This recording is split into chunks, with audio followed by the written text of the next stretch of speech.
রবীন্দ্রনাথের দেশে, বঙ্কিমচন্দ্রের দেশে, রামমোহনের দেশে, বিদ্যাসাগরের দেশে, সুভাষ বোসের দেশে বাবা ভাড়া পাওয়া যাচ্ছে।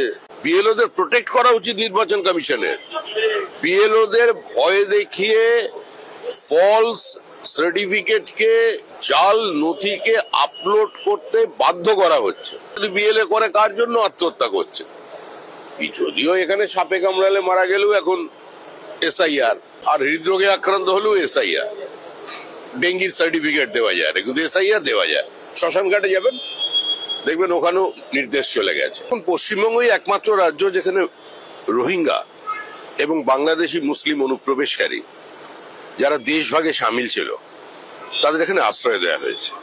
আর এটা এ রাজ্যে নতুন কিছু নয়। অতীতে বামফ্রন্টও একই কাজ করেছে। সিপিআইএম এর নেতা এবং রাজ্যের প্রাক্তন প্রয়াত মুখ্যমন্ত্রী জ্যোতি বসু বলেছিলেন অনুপ্রবেশ সমস্যাটাকে একটা মানবিক মুখ নিয়ে বিচার করতে হবে। এই মানবিক মুখ নিয়ে বিচার করার প্রক্রিয়াটা মমতা বন্দ্যোপাধ্যায় আরো কয়েক গুণ বাড়িয়ে দিয়েছেন। তো স্বাভাবিকভাবেই আপনারা যদি সবাই মনে করেন যে পশ্চিমবঙ্গটা ধর্মশালা, যার যখন ইচ্ছা হবে সে তখন ঢুকে পড়বে, তো এটা তো হতে পারে না। আমাদের অবস্থান স্পষ্ট: ডিটেক্ট, ডিলিট অ্যান্ড রিপোর্ট।